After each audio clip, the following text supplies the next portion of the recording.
Hello, everyone, and welcome to the Happiness Journey with Dr. Dan podcast, where every journey is worth living. My name is Dr. Dan, and I'm your host for today's episode. I'm a bilingual neurolinguistic programming and cognitive behavior psychotherapist specializing in anger management issues, both court-appointed and private, marriage counseling using the EFT method, dissociative disorders, narcissistic personality disorders, depression, anxiety, dream analysis, and also provide life, business, and retirement coaching support. I provide individual one-on-one sessions in both French or English, and also do group settings. If you need any assistance, reach out to DMV therapy and coaching services at 301-325-1550, and our website can be found at lifecoach.drdanamzallag.com.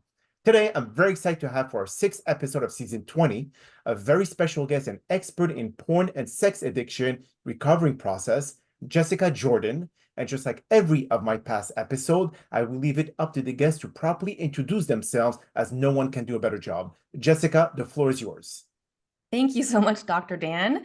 And yeah, so Jessica Jordan here in Northern California in the Redwood Forest. And I am a former wildlife biologist who underwent my own incredible healing journey with PTSD and adult trauma, childhood trauma, brain damage, hypersexuality disorder, being with a man who was a narcissist, alcoholic, porn addict. Whoa. And boy, did that send me on one heck of a healing journey.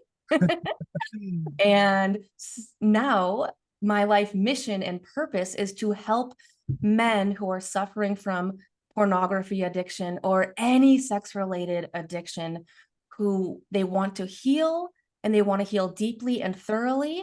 And now I know how to do that very successfully. It's incredible. It's amazing. It's rewarding. I almost feel like I get to celebrate the own success of my healing journey every time I see someone else going through and having amazing success in their healing journey. So it is deeply rewarding. I can imagine. Absolutely. So, Well, thank you so much, Jessica, for being here today. Now, let's just jump into the DeLorean time machine and go into the past and see. You mentioned that the brain injury caused the hypersexuality. So can you explain to our listeners what is the correlation? absolutely. So February of 2016, I had ingested a naturally occurring seafood neurotoxin called ciguatera that sent me on a 5-year recovery journey, several years off work, on disability, nearly took my life many, many, many times. And one of the things that is extremely common with head trauma or brain damage, or even other types of trauma, is it can induce something called hypersexuality disorder. It's more common than what people would think. And this basically sets that individual, in this case, me, to have an extremely, extremely high libido. It's like on sexual overdrive. And, I don't think there's any research studies that I know about as to one of my hypotheses as to the reason why is, in order for anyone to heal from any trauma, any addiction, any chronic illness, of which I had all of those, there is a certain neurochemical that must be present, and it's oxytocin. And the sexual experience, it really elevates the oxytocin. So I'm curious if it's one of the ways that the subconscious mind, in its own innate wisdom, says, let's go and create deep desires, to create experiences, to elevate the single neurochemical that is the most important for the healing journey.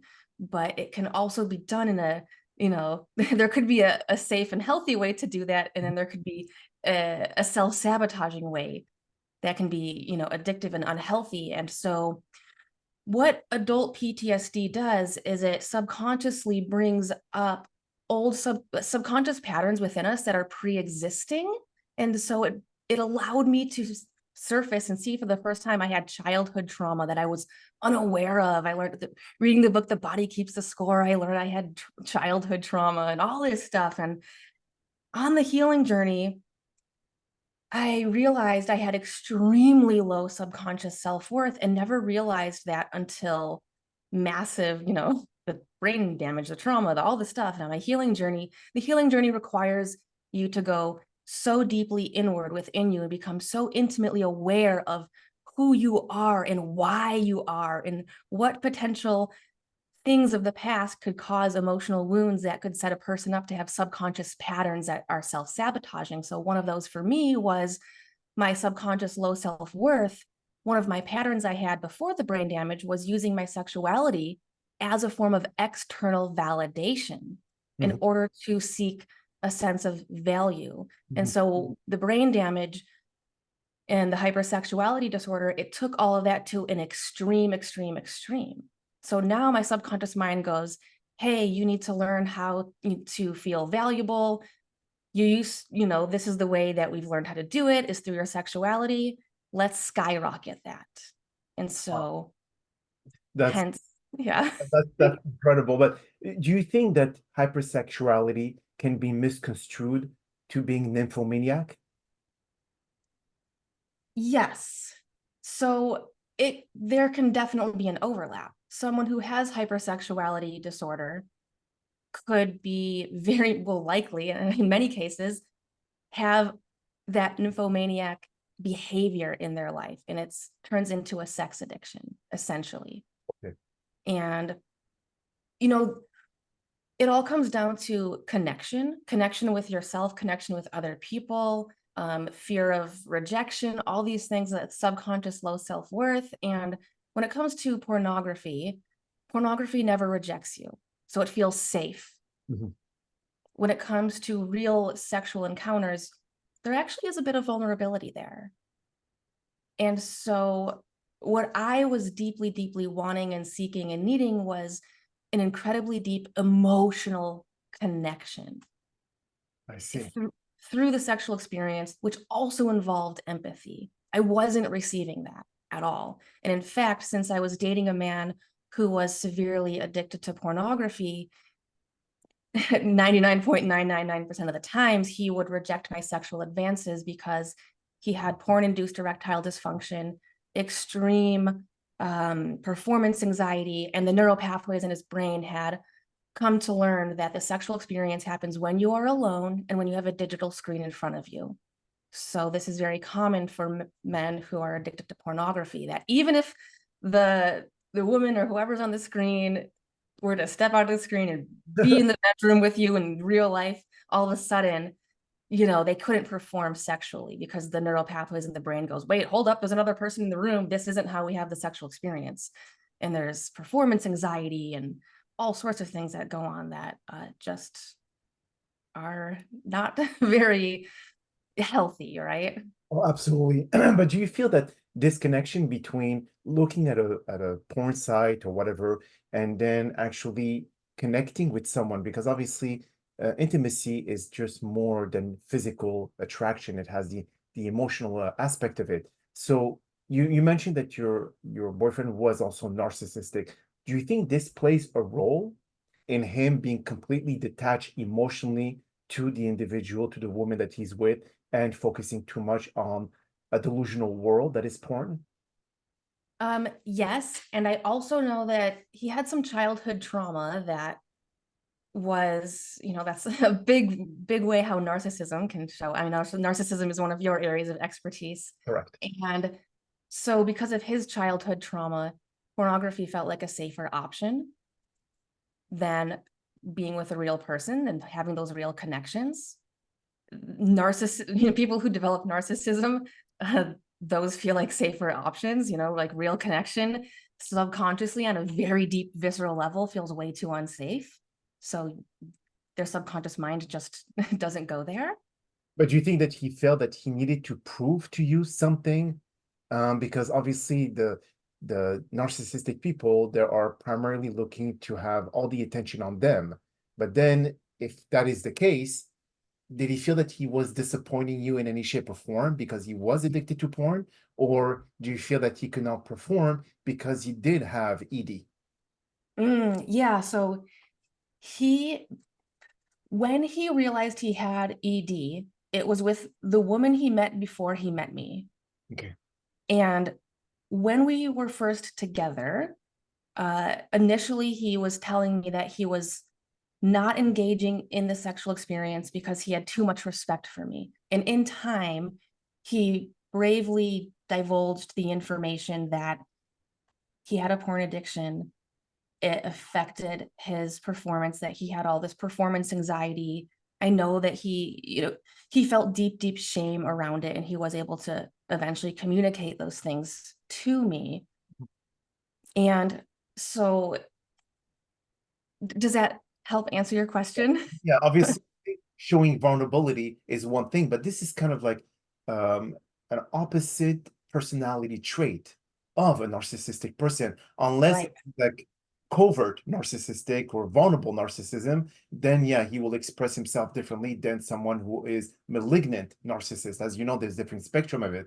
But did you help him in his journey? Because it seems like your specialty is helping people who are dealing with porn or sexual addiction. I deeply wanted to help him and had many, many, many attempts. There was almost, like maybe 2 or 3 times he was a tiny bit open to it. Okay. But for the most part, he wasn't willing to let that stuff go. His alcoholism was a stronger addiction than his pornography addiction. He would use pornography addiction to help actually encourage him to drink. He would hire women to make sexy hypnotic videos to tell him that it's okay to drink his whiskey, pour another drink, and they would be speaking to him using his name in a very hypnotic way. So that would be the time that he could drink guilt-free, essentially. Okay. Uh, So how did you manage with him having all of those typical addiction that we see in people, but instead of having all of them in one person, or instead of having in different people, it's all in one. So how did you manage, or did he prompted you to become a porn and sexual addiction person, or what really triggered you to be that besides yourself, of course? Yeah, so it was actually during a self-compassion meditation that I was doing because I needed to do a pattern interrupt away from self-sabotaging, self-loathing thoughts. And I had been doing a lot of that work for over a year, specifically on self-compassion. And Okay. I ended up feeling so amazingly full and whole and complete. And it was during a Dr. Joe Dispenza meditation. And I felt so much self-compassion that that wholeness, that feeling of completeness, I was crying and tears and sobbing. And there was only one thing in the world that I wanted at this point. And it was for other people in the world to feel as amazing as I did in that moment. It was everyone deserves to feel this good, no matter who you are, what you've done, where you're going. And then my subconscious mind presented a question to me: who needs this the most? And then the answer came: men suffering from pornography addiction. And I had, in that moment, I go, oh my gosh, I have the solution. What? I've been doing all this inner trauma work, PTSD work, all this stuff. And I would, like, for years, I had been diving deep into the scientific literature on neurobiology and psychology and what are the conditions that must be present physically, emotionally, cognitively, the thoughts, everything in the human body and mind. And it was, oh my gosh, I have the formula. And in that moment, leap of courage, the program that I created, it was created in my mind. And that was over 4 years ago now. And it was as a result of me being deeply aware of his experience with suffering from pornography addiction.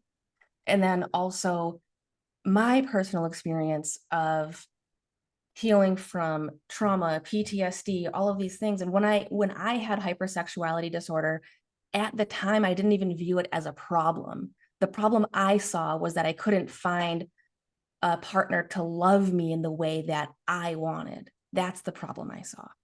But It did you was take any medication to reduce oxytocin production, or it no, was done with meditation? It was done through the practice that you had? no, yeah, there was no medications, nothing like, it was just primarily meditation and occasionally psilocybin that I would a little bit with the meditations to deepen them. I see. So what kind of, if you for the listeners to know, so what kind of journey do you take them through to be able to kind of guide them to not have any incentive or desire to be able to go on any of the porn site and start watching and re-triggering those kind of memories or those traumatic experiences?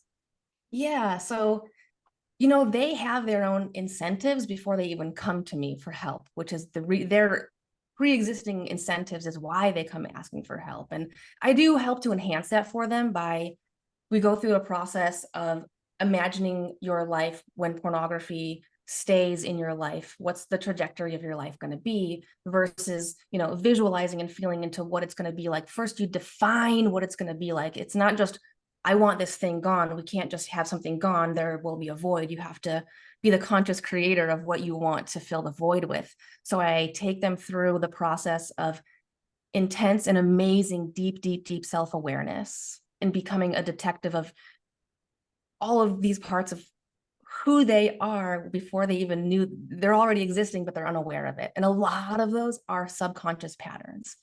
And then I have them go through a process of, all right, you've identified all the subconscious patterns that are holding you back from where you defined you want to be.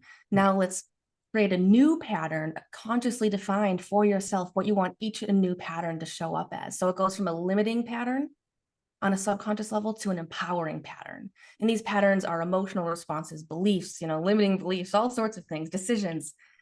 And then we do the subconscious work to essentially download it into the subconscious mind. Now the subconscious mind is operating in a way that they have defined. So I call it the 3Ds: detect, define, download. Detect all of your subconscious self-sabotaging patterns, define what you would rather have them be instead, and then download them into your subconscious mind so it's your new operating system. And I have a 50 hours worth of material recorded in my online course. Okay. And then we meet every 2 hours as a group, Bravery Boot Camp, and they can ask any questions that they want. It is incredible. Oh man, we were in tears last night. We were hitting some gold, and they can share their wins and celebrations. And it is just so incredible to see these brave group of incredible men. They are my heroes. They show up. They support each other so much. So is it like the same thing as SA, which is sexual addiction group, like NA or AA, whatever, all those are Alcoholic Anonymous group? Do you feel that those who actually are addicted to oxytocin or the pleasure hormone, can they go through your program the same way as someone who's hypersexual and they could just go through the same process? Or is there someone that has that specific addiction to sex versus porn? So I love that question. Thank you. So the way that my program is set up is it's the same strategies no matter what addiction they show up with. They show up with either a porn or some sex-related addiction, but then I have them identify every single escapism behavior in their life. Okay. So they show up oftentimes with other addictions. And once they're in my program, we actually tackle every single addiction that they have, whether it's cocaine, gambling, and eating addiction, video games, like you name it, they're there. We see it. And if we don't address all of these other escapism behaviors, then when you try to get rid of one addiction, then the other ones amplify and show up even more. And it's like playing addiction whack-a-mole if you don't address it holistically and get more to the root cause. There's addiction is merely a symptom of unresolved childhood trauma or emotional wounds of the past. Well, you did mention the void. So if, let's say, you cure one addiction, are they going to try to amplify the other one that is missing? Because it's all about balance, but this is a negative balance that they have in their, like from within them. So how do they create this difference in terms of, okay, well, now I no longer have alcohol addiction. So because of that void, I'm going to put more into porn. So, but if you tackle a lot of them at the same time, you're spreading yourself too thin, it becomes too overwhelming, and you give up. So it only becomes overwhelming if you don't have the right strategies in play. When you have the right strategies in play, then you're providing your nervous system with the neurochemicals of safety. And when someone is acting out on an addictive behavior, we can call those escapisms because it's the number one trigger to engage in any addictive behavior or escapism. It's escaping the reality of the pain of your own life. Okay. And so when any stress response is the number one trigger to have a relapse for addiction. So when we create the neurochemicals of safety, that's the opposite of a stress response. Mm-hmm. And so then the subconscious mind and your physical body and your thoughts, you don't feel overwhelmed. Okay.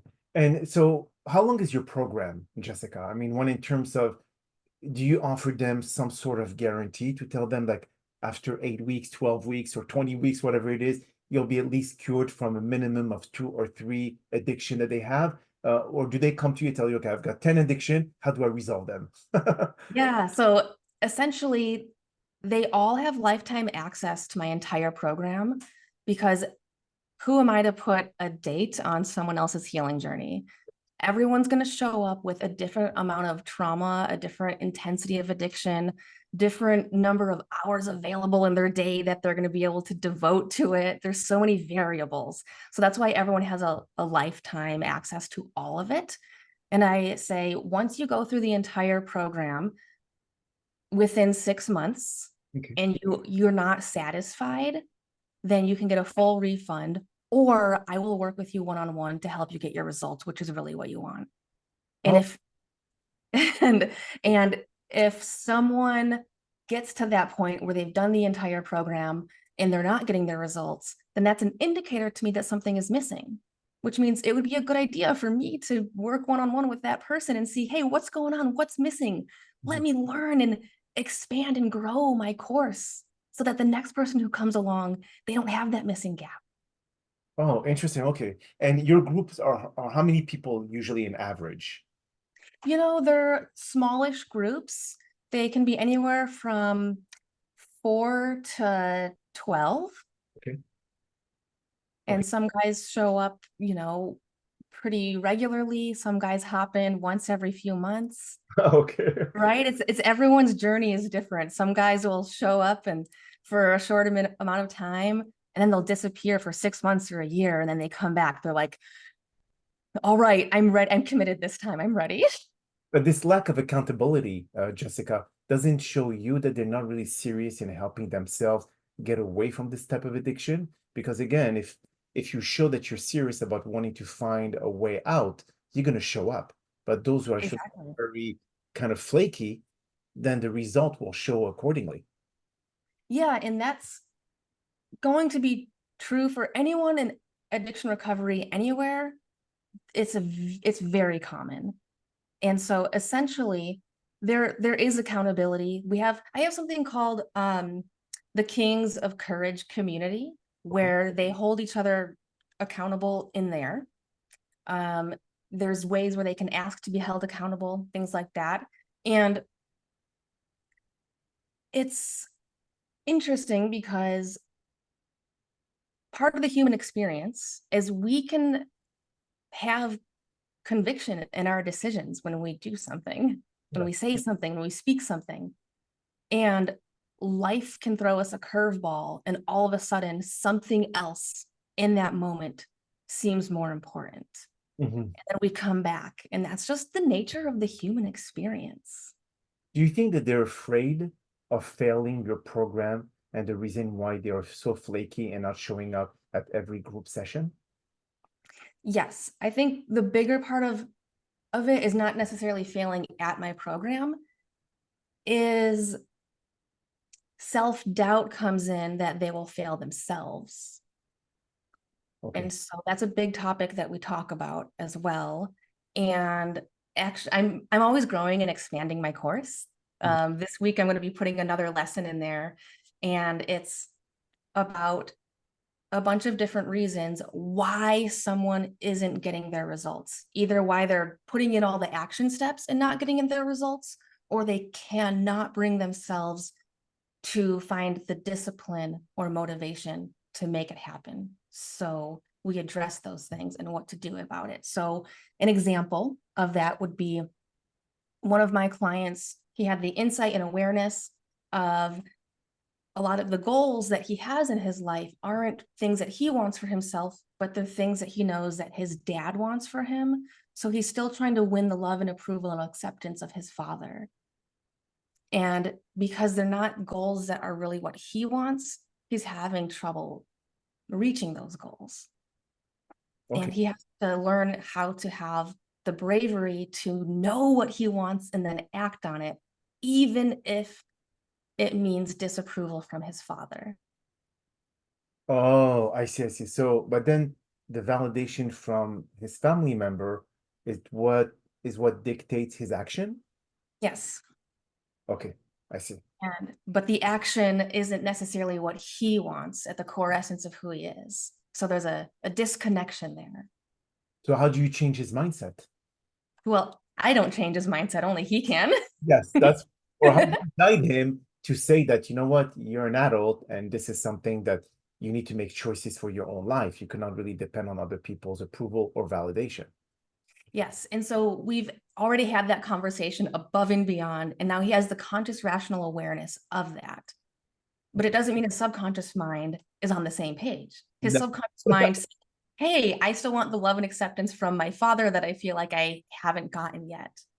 And so when we cultivate an inner sense of self-compassion and self-worth, our fear of rejection begins to go away, which even means fear of rejection of it doesn't sting as bad when our parents don't agree with our choices, which means that we can now have the bravery to act on what we really want versus what they want for us. And so it all comes down to elevating that subconscious self-worth, because then you make decisions that are true to your what you really want, Yeah, your North Star. It's what's your North Star, not your dad's North Star.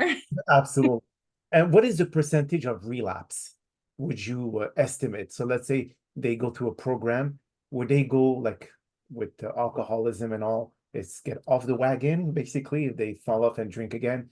So when it comes to porn or sexual addiction, what would you say the percentage are? Were they going to fall back into watching porn and being or going through hypersexuality again?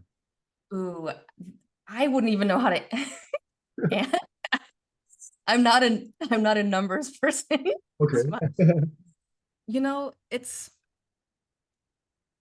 I wouldn't know what to say with the percentages, but I would say a more important thing to say is how to report relapse, because the I don't call it a relapse with my clients. I've shifted the language with NLP. You know how important language is. Absolutely.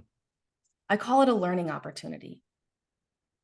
A Okay. learning opportunity, because every time that someone in any addiction falls back to the behavior that they're trying to get rid of, when you look at it, when you look at yourself, it's a learning opportunity. It's what were the emotions that led up to it? What were the events? What were the stress response? What were my thoughts? What were my actions and behaviors that had a domino effect into this? Because there's always something, and this is how you get to learn your patterns. So for example, one of the common patterns that leads up to it would be, say, like mindlessly scrolling social media and eating junk food and then playing video games. And now the subconscious mind goes, I need more dopamine than what the last experience was. I need more dopamine than the last experience. And then the subconscious mind goes, pornography gives us more dopamine than all of those. Mhm. And now the subconscious mind presents an urge, a craving to go act on whatever addictive thing you have in your life. And so that's a domino effect that leads to the very behavior that a person is trying to quit. And Oh, that makes sense. so it's saying like, oh, I had a bad day at work. My boss yelled at me, so I went home and I ate a bunch of junk food and played video games and mindlessly scrolled, whatever. And then the subconscious mind goes, we want more dopamine. Mhm. It becomes an addiction to that. This is what they call the dose of happiness. D for dopamine, O for oxytocin, S for serotonin, and E for endorphin. That's all the hormones of pleasures. So if you could tell our listeners before we conclude the podcast, where can they find your program, Jessica, and what is your website, etc. Absolutely. So it's selfcraftedking.com. On the front page, it says, don't follow us on addictive social media. Mhm. And self-crafted, because you as a man, you craft your identity, self-crafted. Me as your coach, no, and I'm not going to craft it for you. You and only you will be the one who decides who you want to be, how you want to show up in this world, what you want your identity to be. You choose that, self-crafted. And king for two reasons. One, because you are now the ruler and dominion of your own life. Nothing else is controlling you. This addiction no longer has control and rule over your life and who you are. You are the ruler over who you are. And the other thing, a king is meant to be of service to others. Mhm. So it's finding your purpose work, being of service to others. I cannot emphasize that as much enough, because when we are of service to others, it fills us with the neurochemicals that we need for optimal happiness. And being of service, you're going to have your thoughts, your directions, your actions. You're going to be so motivated on being of service to others. Your subconscious mind won't feel a need for the addictive choices anymore. That is so true. Well, Jessica, that is all the time that we have for today's podcast. And I really appreciate you taking the time out of your busy schedule to join us. And thank you again for participating and inspiring our many listeners with your incredible story and knowledge. Now, we hope that you have all enjoyed today's episode. And I'm also very excited about the many upcoming guests that we have scheduled for season 20 of the Happiness Journey podcast, filled with inspirational stories, just like the one that you listened today. Now, here are some concluding words of wisdom. Embracing sexual addiction recovery is a courageous journey of self-discovery and resilience. Each step forward is a testament to your strength and commitment to personal transformation. Remember, setbacks are not failures, but opportunities to learn and grow stronger. In this journey, you're not alone. A supportive community surrounds you. Trust the process, believe in your capacity for change, and know that every day of recovery is a triumph that propels you towards a healthier, more fulfilling life. My name is Dr. Dan Amzallag, and you may all keep pursuing your amazing journey in life.